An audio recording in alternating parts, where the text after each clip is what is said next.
This week here on Mastering Dungeons, our main topic is going to take a deep dive into the dynamics of an RPG playing group. Why did we decide to do this? Well, because Matt Colville told us to. Yeah. Well, he didn't tell us directly, but he put out a video. And by putting out the video, he invited us kind of to comment on it. And so we are going to do that. And I gotta say, Matt's, Shawn, I yeah, played this video while I was on the treadmill, and my wife was folding laundry, and she just and Matt has such a great voice, or hello friends, Matt Colville here, and he just gets into this, and then he's explaining what he thinks, and she's like, "Who is that? That guy's smart." I'm like, "Yep." She's like, yes. "You should make videos like him." I'm like, "Yeah, I know." Yeah, yeah. Maybe one day if we get smart, we Yeah, will. we'll work on it. Yeah. No, and the irony is that tonight on the Eldritch Lore cast, which I record about 5 hours after 3 hours after recording this show, Matt's going to be a guest. Oh, So I'm going to great, sit here great. and comment on Matt's video, probably disagreeing with him in a few places, and then I have to sit and be face to face with him via, obviously via That's the great. internet, Yeah. and then luckily he will not hear what I say, so hopefully he won't be too hard on me. He's But commented on our videos before. You never know. oh, has he? Oh my gosh! Hi, Yeah, Matt. yeah. Well, Matt's latest video is all about the DM in the group, where the players expect the DM to run only their favorite game and to be the only DM, the dreaded forever DM, even when the DM might want to play a different game or even play D&D or take a break somewhere along the line. Yeah. And so Matt's video talks about the barriers that groups perceive to having different Mhm. DMs or picking up a new role-playing game and sort of how to overcome them. He Yeah. also covers the benefits of playing different role-playing games than the one that your group really wants to, and seeing different DM styles, giving the DM a break, and so on.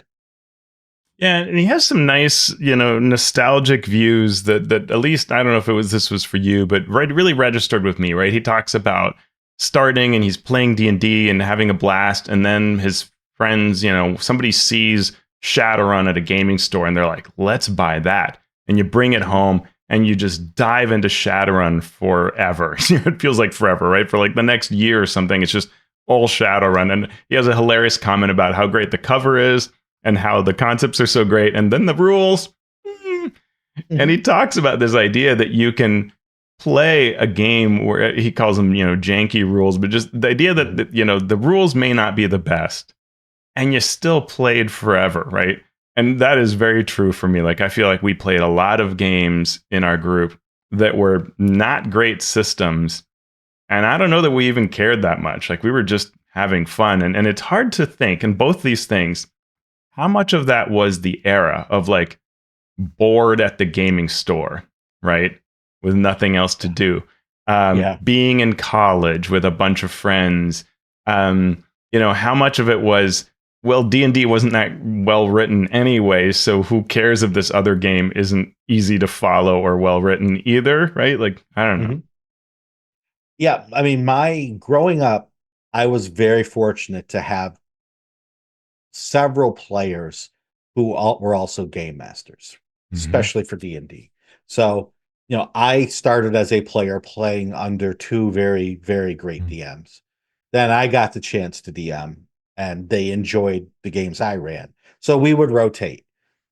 It was harder to get other games into that rotation. That's where the Mm-hmm. resistance came. I had to push people to try Top Secret. I had to push people to try Paranoia. I had to push people to try Call of Cthulhu. Um, and they were generous enough to at least try it a couple of times. And sometimes we would catch a small group that would go off and play Top Secret a bit. But for the most part, it was always coming back to D&D, and those Hmm. were the 2 year, 3 year long campaigns that we would play. Yeah, and did you feel like that idea that everybody expected I mean, you said you had two DMs, but everybody expect like that's it, you're our DMs, no one else will DM? No, no, not at all. Okay. It was, I've got a story I want to tell.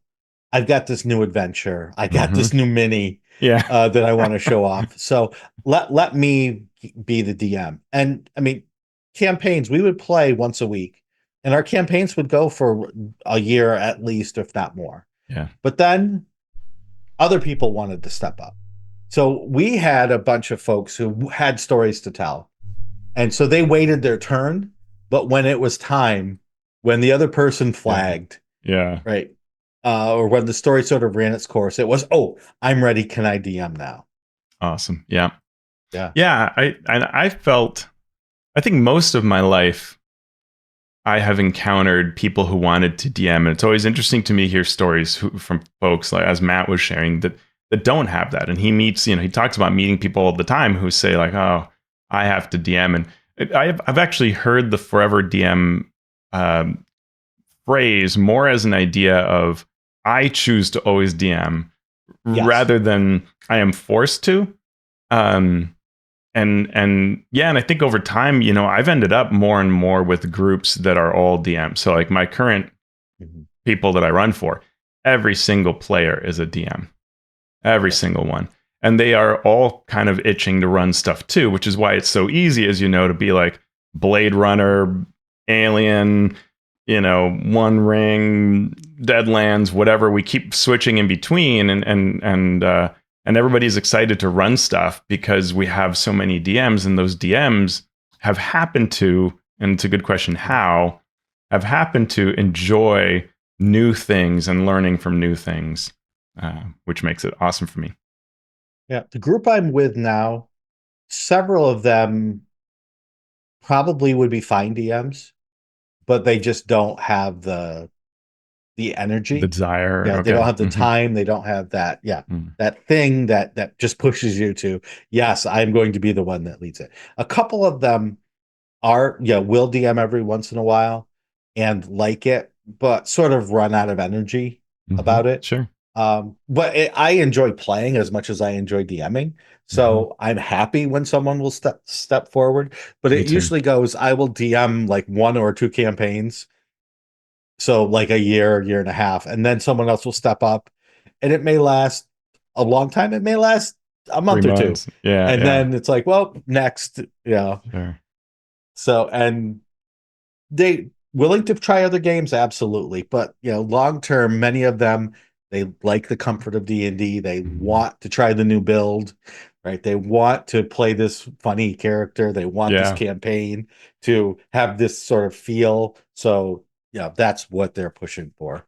Yeah. And so, Matt talks about, and he does a good job of saying, this is not a draw steal video. He doesn't even mention draw steal, but he of course is Yeah, looking at this from the perspective of somebody who is making a non D&D game and yeah. wants to see these barriers drop towards groups being more able to try things, right? And to Mhm. switch out. And I think immediately of somebody who's shared on social media a lot this kind of concept, and that's Enrique Newbie DM, who has Mhm. often shared how he will say to his group, "Hey, let's try this other game," and they're like, "Nah, man, no."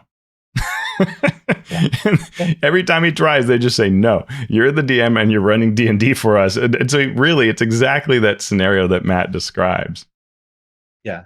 And I my experience is more like what you said earlier, Teos, Mhm. with the forever DM being the person that refuses to get out of the DM seat Uh, because that's how they want to interact with this hobby. yeah, Being a player does not do it for them.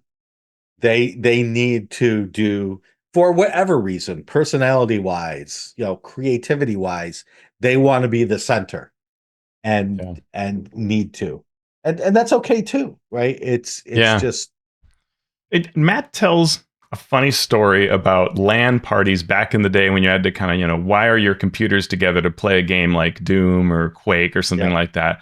And how, somebody would get it working. And after a while, you came here to play. So some people are playing while other people are still technically troubleshooting. And Matt yeah. would be the guy who would say, "No, everybody stop. We shouldn't play until everybody is Mhm. playing." Right? That sort of selfless concept. And so some of what he's talking about Yeah, here is this idea that you're being kind of selfish as a player when the DM, and I think this is an important piece, when the DM wants to not DM or wants to not be the only DM or not only run one game, there is a selfishness there that's taking place. What do you think of that? I I will beat the drum for empathy until the day I die, Yeah. right? To put yourself in someone else's shoes and feel what they feel and be able to absorb that knowledge, absorb those feelings, and be able to find a solution while still being yourself. Mhm. And I think that's the important thing.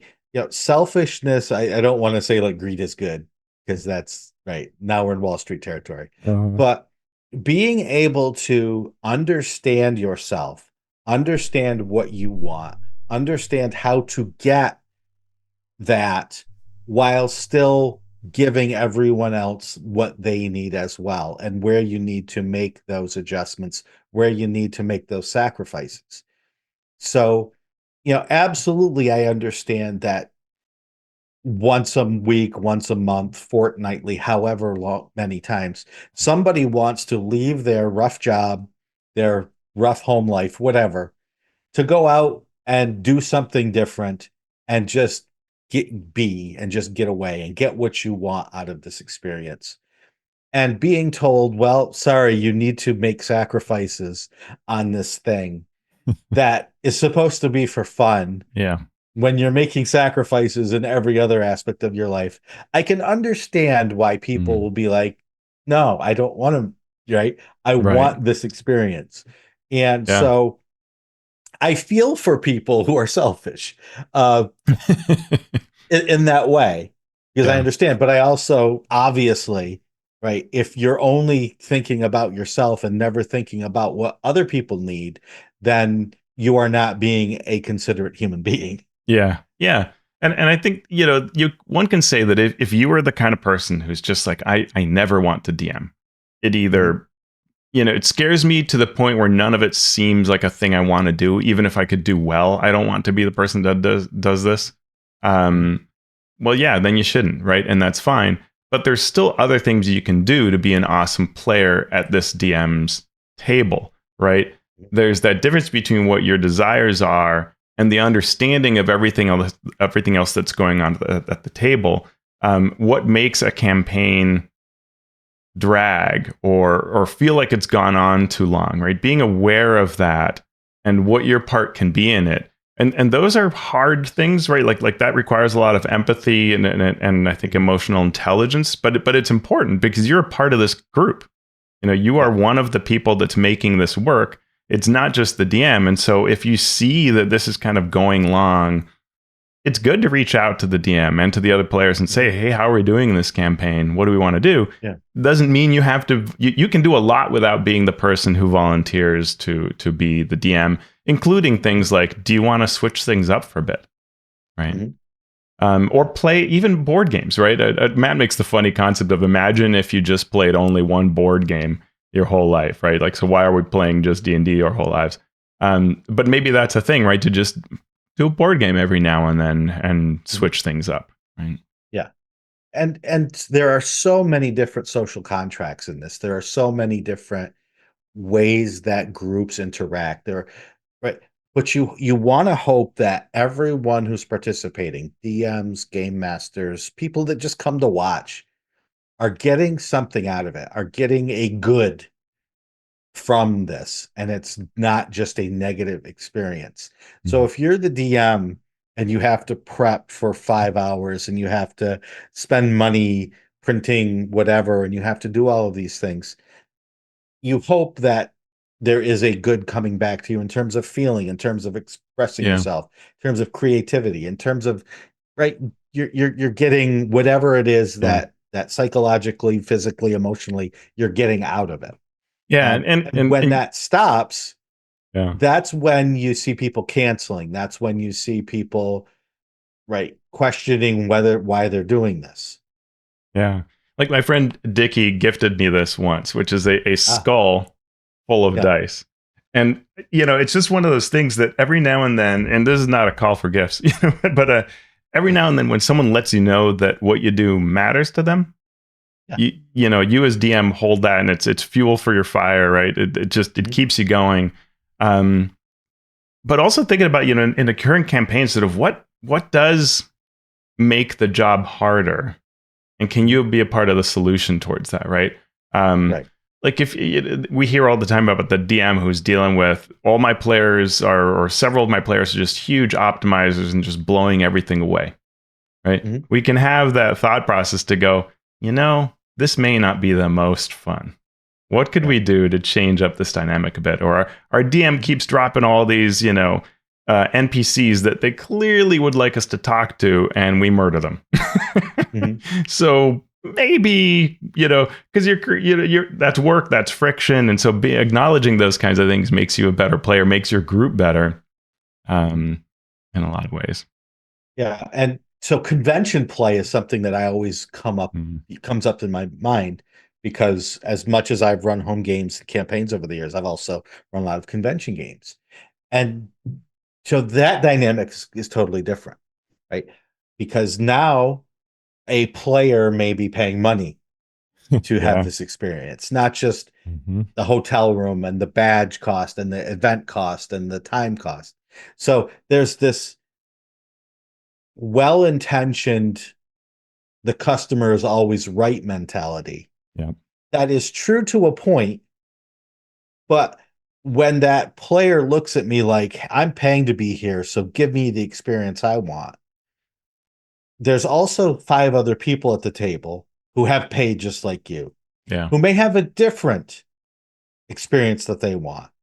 So the customer is not always right in that sense. And Yeah. I may be paying to be here too, right? I may be paying twice as much as you are and putting my time in. Yeah. Yeah. So, so slow down there, Bucky.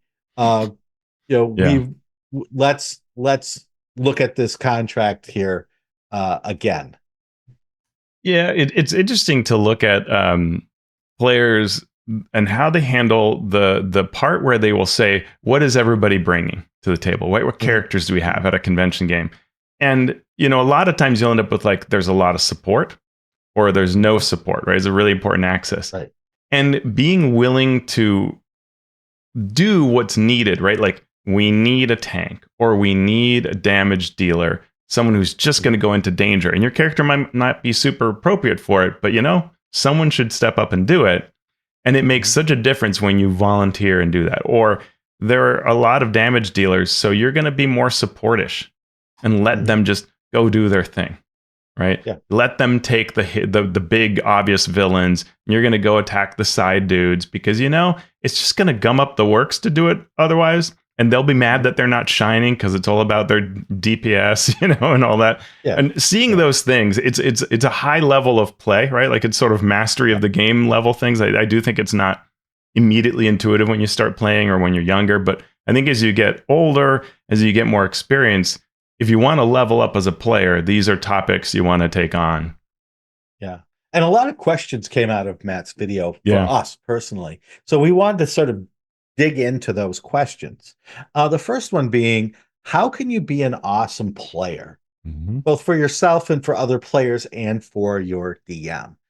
And the first thing I want to say is, and I sort of got into it a few minutes Mm-hmm. ago, is be an advocate for your own desires while having empathy for others. One of the most frustrating parts of being a game master is seeing a player not having a good time Mm. and saying to them, "What? Yeah, I saw that you weren't really engaged. What do you need? What could I have done?" And they sort of don't know, or Yeah. they give you, well, I want it to be fun, but they can't tell you what fun means to them or how you can help them achieve that. So know yourself if you when you're a player, and be willing to express that what you Mm. need. If Yeah. what you need is to be the player at the table doing the most damage, some people might say, well, that's a little egotistical, but come out and say it, Yeah. Yeah. because I'm all about damage. there Mm-hmm. may be ways for players to help you do that and the Yeah. game master to help you achieve that if that's what it takes Right. for you to have fun and feel good. Yeah. You may get Or kicked out of the group, but you yeah. also won't know until you at least express that and Yeah. try it. Or a puzzle hits the table and you just say, puzzles are not my thing. My Yep. character begins, composing an epic poem over in the corner. You guys shine. Just Yep. you state it, you let everybody know, and that's great. Now they can focus and they're not worried about involving you because they know you don't want to be Yep. involved. Good. Yep. 10 minutes from Yep. now, you're back in it. Yep. Anything other thoughts on there and how to be an awesome player, I, Teos? I love, this thought here, follow the DM's lead. And that is, so good to just pick up on what the DM's trying to do with this scene and where the action is, what kind of involvement they're looking for.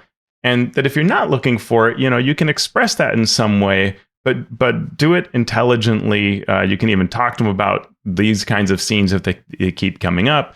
But just play along and get through this and try to find the fun in it, because the game will be a lot more fun when you're actively working towards what's being put out there, right? If you create barriers, if you don't follow the lead, everything becomes harder and the DM is now off their game and off their plans, right? Mm-hmm. Yeah, Even an open game. I've been at games, whether it's a one shot or a campaign, where things just aren't going well. Mm-hmm. And I'm trying to help the game master, but I just don't know what the game master is trying to do. Yeah. And so, like, afterwards or at some point, I may say, "Hey, what are you trying to get out of this? What's your plan Yeah. for the campaign? How can I support you in meeting your goals?" And just by saying that, it may click in the game master's mind. Oh, should I have a plan? Should I have goals? Right. So instead of saying you need to be better, it's, hey, how can I help you be better? Yeah. What do you, by asking the question, you may trigger them into thinking about Yeah. these things that may help down the line.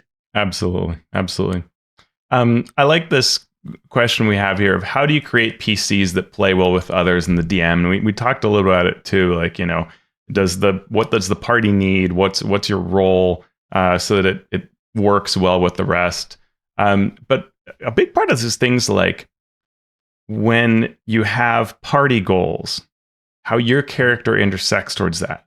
Um, if the goal of the party is to become a merchant empire and you want to actually stay back home and help the current king with some diplomacy type stuff, like that is like you're trying to push towards a different type of campaign when you should be out there worried about goods and trade alliances and travel to other lands as the rest of the group is doing, right? That kind of concept of figuring out what that goal is and how you can have fun with it, right? It's not about not having fun. It's about figuring out how you can find your fun in that goal that the party's working towards and the adventure itself.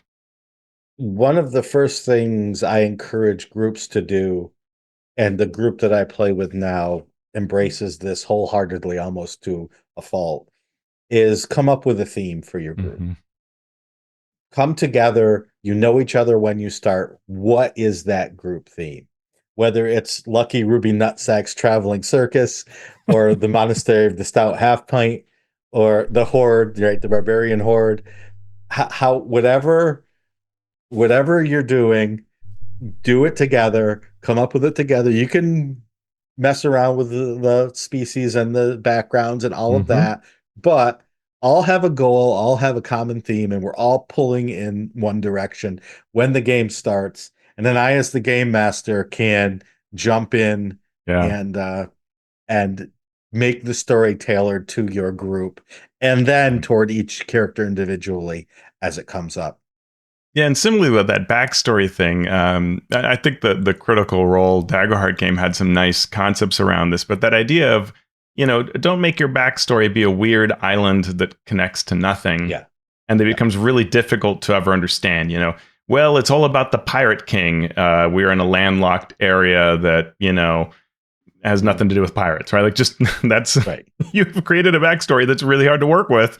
The Pirate King's somehow gonna have to, like, And if you keep talking about that and pirating it up, like it's just the wrong campaign for this, right? And Yeah. so working through that and giving the DM ideas, like, because of my backstory, I think my character might be interested in these kinds of things if that should come up in the future.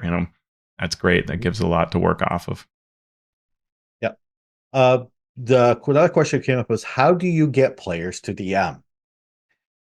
And that is, this cuts right to the heart of Matt's video. Mhm. And we've sort of hedged around this with different episodes, answering different questions, covering different topics. But the first question that you need to ask is, do you want the other players to DM? And should the other players DM? Right? Would they want to? Would they be good at it to the point where they got satisfaction out of that? Because it's one thing to run a one-shot game. It's another thing to run a campaign. It's another thing to create a campaign that you're going to run. So temper your expectations. If you're the quote forever DM and you really need a break, understand if these players in your group are not the ones that are going to be the DM for you, and Yeah. that can be okay. That can be okay. So I have a number of thoughts on this. One is that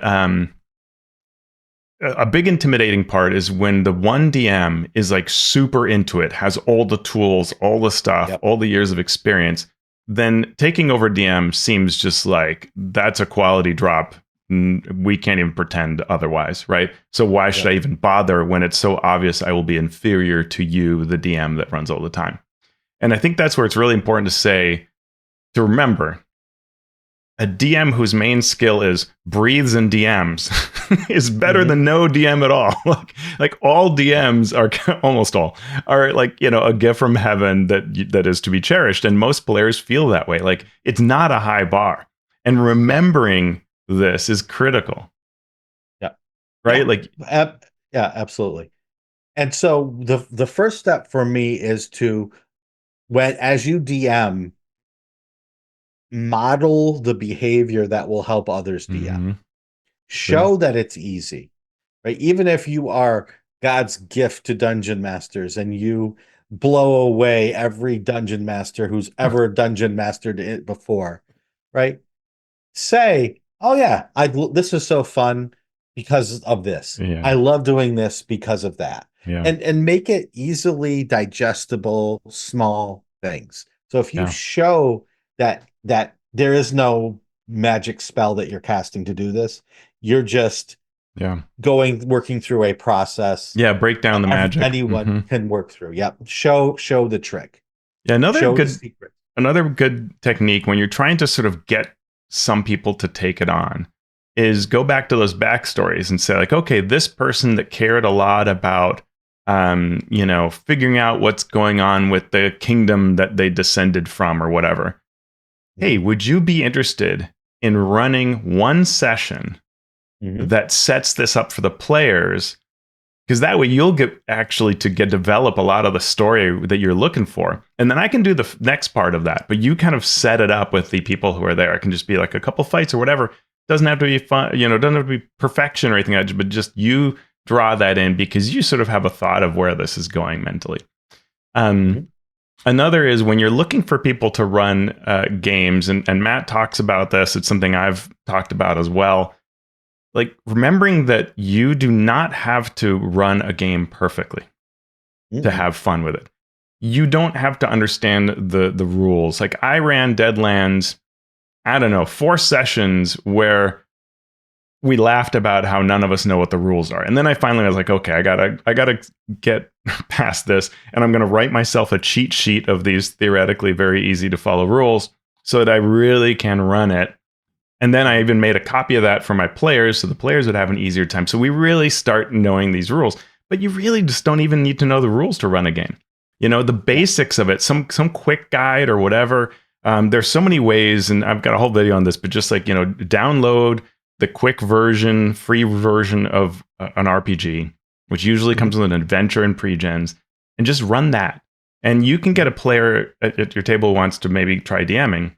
Just run this one thing as imperfectly as they'd like. Yep. And if that is fun, you can do a little more. And that's a nice way to do it is you don't sign up for a 2-year campaign. Sign up Yeah. for this one shot using the free rules of some RPG. If it goes well, run 1 or 2 more sessions. And if that goes really, really well, then we can keep going.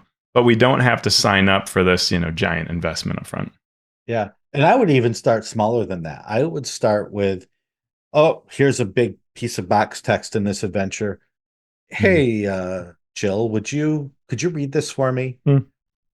To get into the, there's an extra monster in this encounter. I've got 3 monsters I need to. Here, Bill, will you run this monster? Here's Yeah. its stat block. All right. So now what you're doing is, you're slowly taking all of the steps that you would normally use for game mastering, and you are, Tony, would you track initiative? Yeah. Here are some index cards, and offload some of that work. And now these 3 players are all doing the game master's quote unquote job in 3 different ways. And they are one step closer to being able to totally run any game, Right. including a D&D game, Yeah. by getting them used to that. All right. So what do you think, Shawn? Is it great to have players who are also DMs? Absolutely and absolutely not. It Oh. always depends on the person.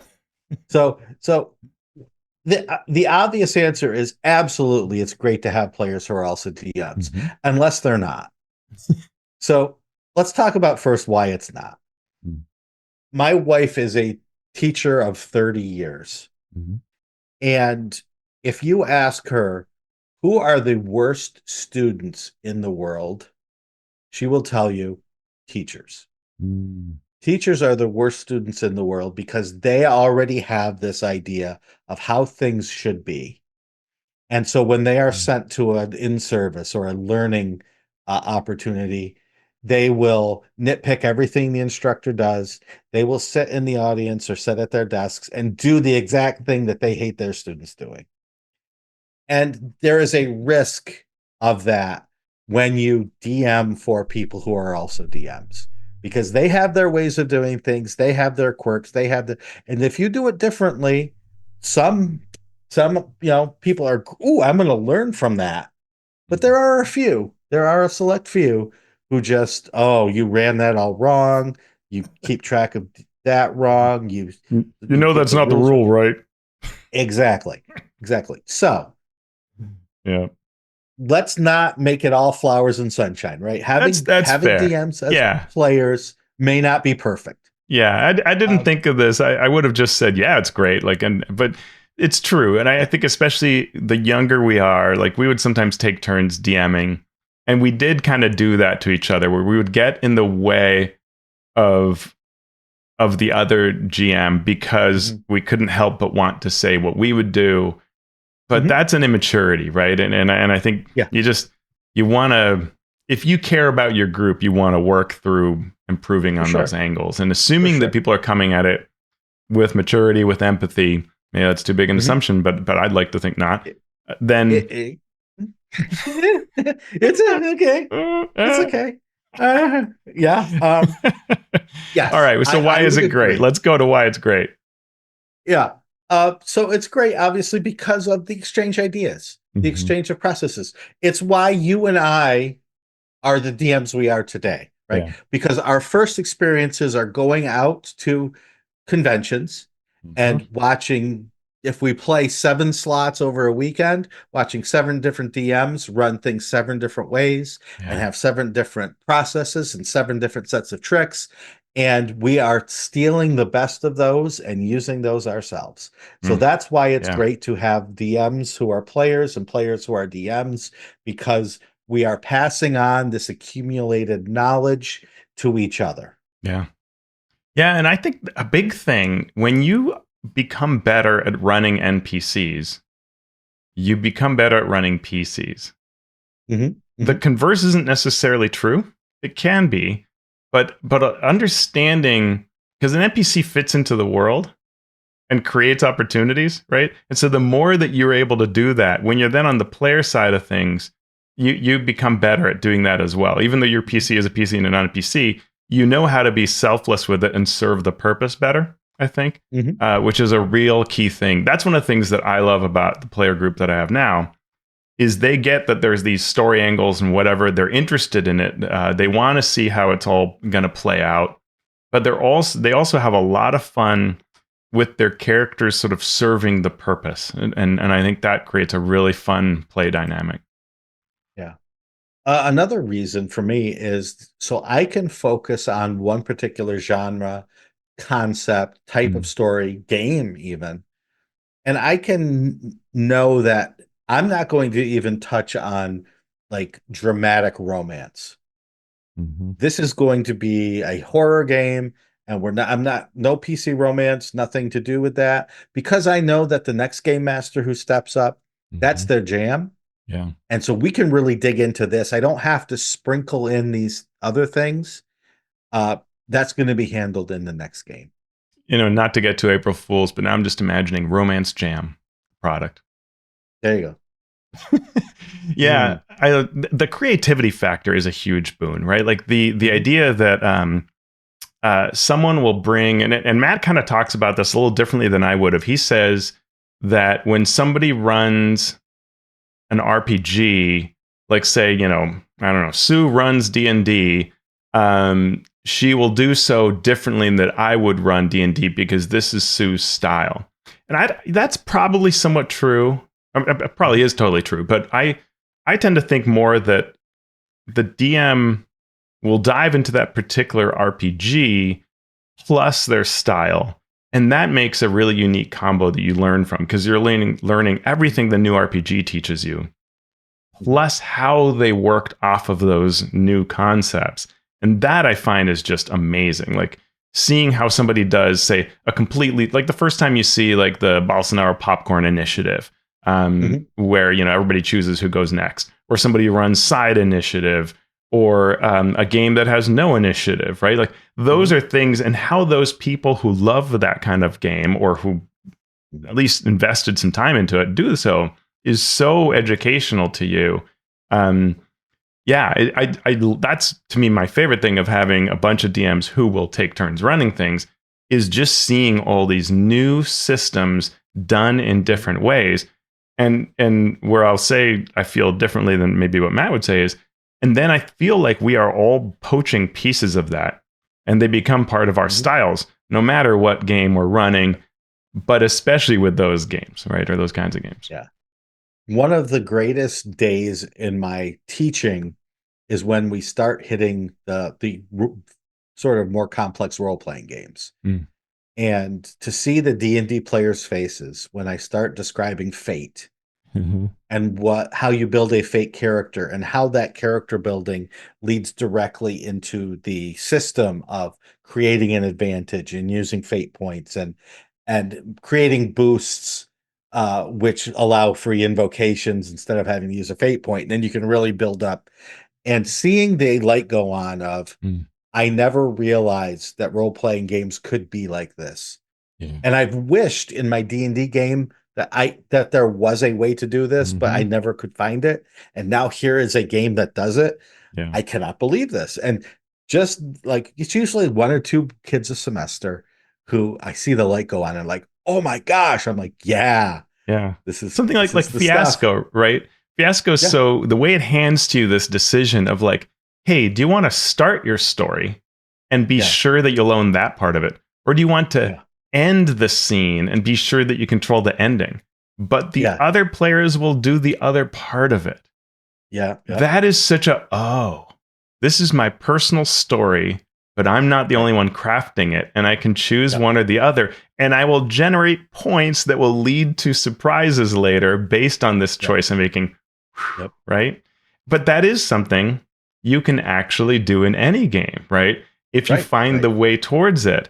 And have it, and that it creates an interplay with the other players too, where you can say, like, it can be really fun to have the other players push where my character should go. It isn't Mhm. just my Yeah, story, it's our story.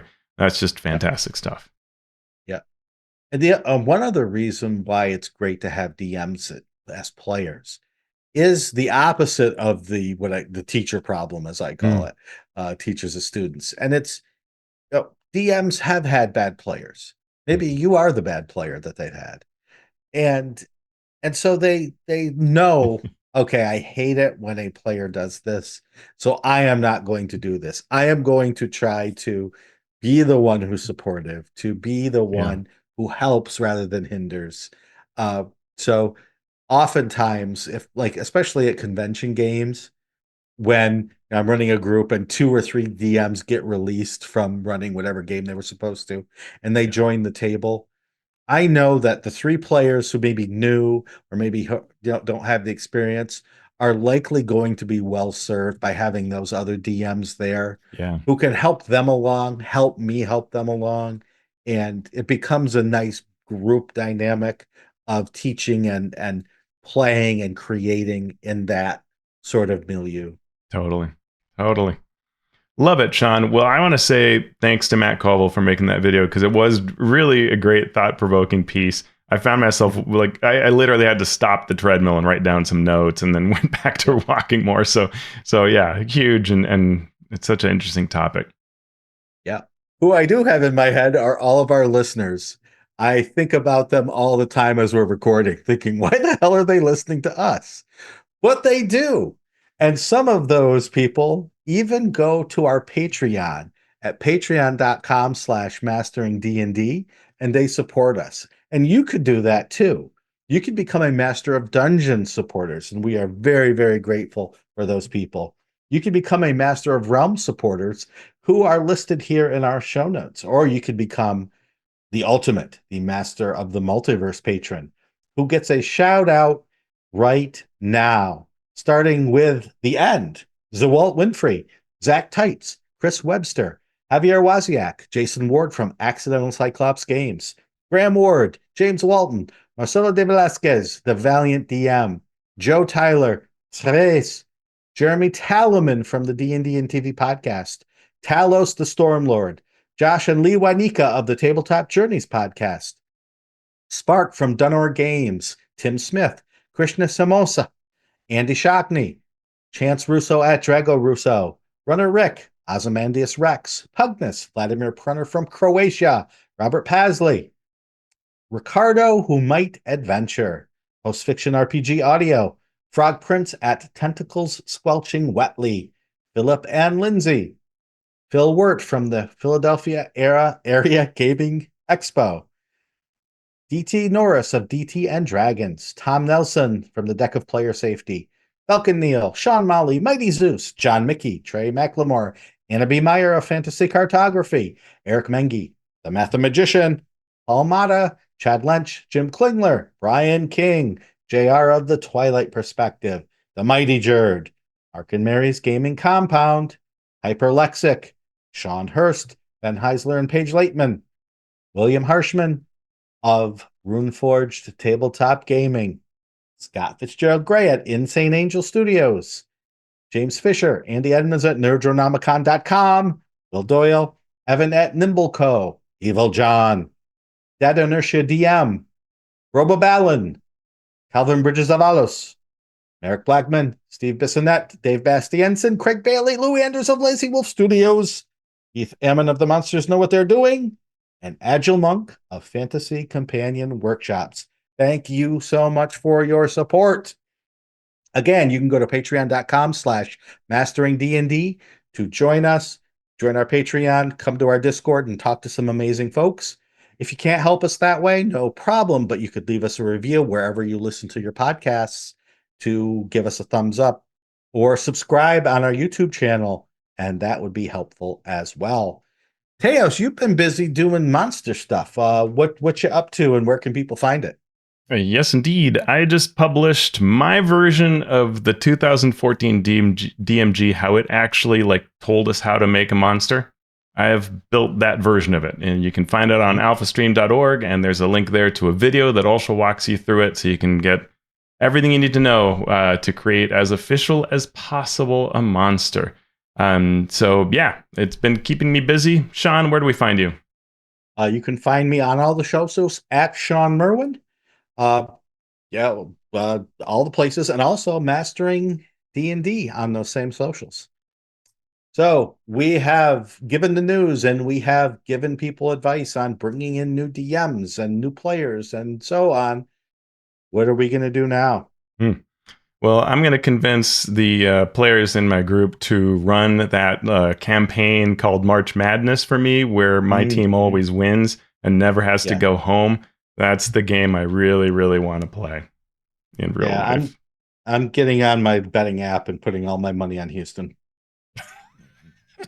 Oh, Merwin! But I always lose, so you're in good company. Yay! Yay.